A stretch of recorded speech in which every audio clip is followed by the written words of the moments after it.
What's going on, everybody? Today I want to give you a brief update of what actually took place when the FDA and the DEA got together to have a public hearing on the future of 7-OH or 7-hydroxymetrogene. It's been a long time coming. We've seen a lot of transformations occur over the last year, year and a half, 2 years in the industry, the kratom industry at large, with the boom of 7-hydroxy products into the marketplace. There are more brands than ever before. Many of these brands selling you guys 7-hydroxymetrogene have labeled themselves much like a street drug with names like Pressed or Perks or Zans or whatever the case may be, basically appealing to the counterculture within all of us and our interest for products that give us a buzz. What we can tell you right now is that the DEA is planning to schedule synthetically derived kratom alkaloids like 7-hydroxy. A lot of negative attention has been put onto this subject, and quite frankly, a lot is up for debate.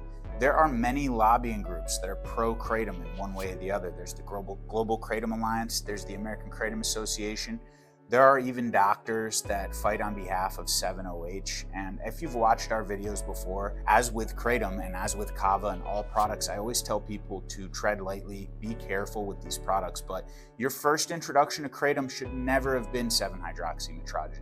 These products are extremely potent, they're extremely strong, they're very affordable in the marketplace. Some of them are even made to taste really good, right? So if you're curious about 7-hydroxymetrogene, or kratom, it shouldn't be your first experience. But unfortunately, in the last 2 years, we've heard horror stories of addiction, people who've struggled tremendously, spent way too much money, jeopardized their freedom or their family or their friends or their profession with the use of 7-hydroxy. If you're struggling with 7-OH, I guess the good news is that in short order, we should see a scheduling of 7-hydroxymetrogene, but you might be asking the question, what does this mean for kratom? As it stands right now, and based on what I've seen today, it looks like kratom is off the menu for regulation or banning. I think there is going to be protective measures put in place that are protect things like full leaf powder, capsules, hopefully even shots. I think that the target that the FDA is attempting to hit with their statement that they issued today alongside the DEA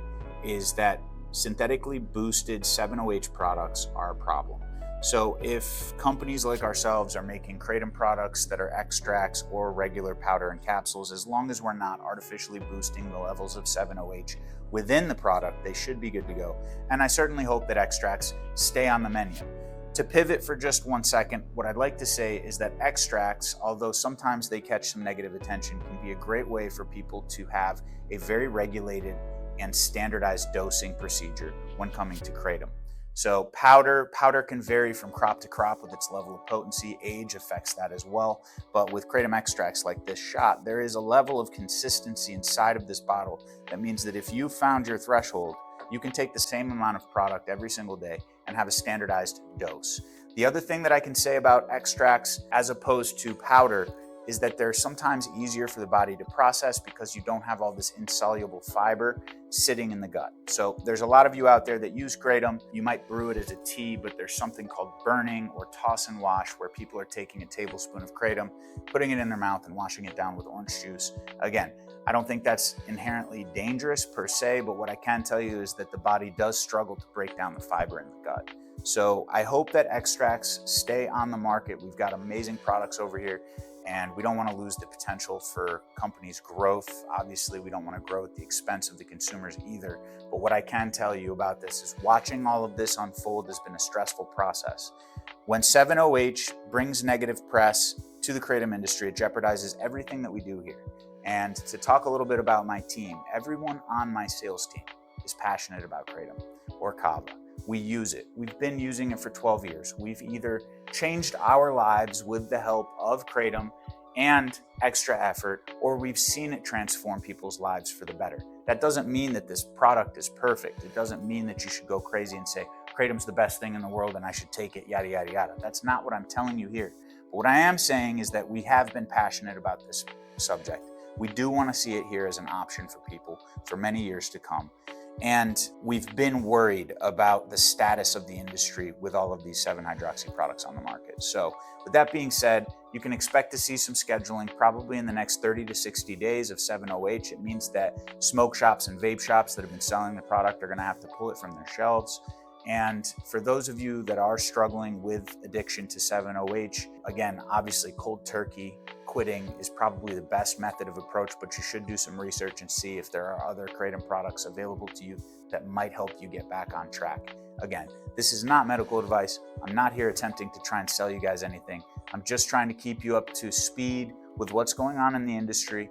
So hopefully we'll see some transformations here that are going to help protect Kratom for years to come. Kratom has been around for a very, very long time. Okay, there isn't a specific recorded history, but many people say that it's been around for thousands of years. We know that it's been around for hundreds of years in the Southeast Asian region of the world. I have been using Kratom for over a decade, and I love it. I think it's an amazing product, and I think it can help many people. I do think it can also be detrimental to people who have pre-existing medical conditions or lack self-control. But right now, there is a frenzy of press and conversation and animosity between the various lobbying groups that are for or against Kratom. And the one thing that I want to say is that the most important people in this whole mix are the people who use the products. Protecting Kratom consumers should be the most important thing that we focus on right now. It's not whether or not we like 7-OH or dislike 7-OH or extracts are good or bad or whatever the case may be. There should be a standard of which companies are held to that keeps them above board and ethical. There should be a desire for consumers to purchase products from companies that still have a soul, and there should be a desire of those companies who operate in this space to keep Kratom on the menu as an option, as an alternative, as an exit door for people who struggle with substance abuse, or even as a productivity tool like I've been using it for many years to help me get more done and be a more productive member of society. So despite all of the press that's going on right now, there are people out there who desperately need help that are struggling with addiction because they got onto the wrong products. Those people I care about. The people who want to explore these plants to help their lives get better, I care about. The purpose of this whole channel and making this content is because we care about putting forward a positive message, help people make informed decisions. So as always, we appreciate you watching these videos. Stay tuned for updates on what's going to happen with the big bad DEA and FDA when it comes to regulating 7-OH, because it's coming soon. Have a great day.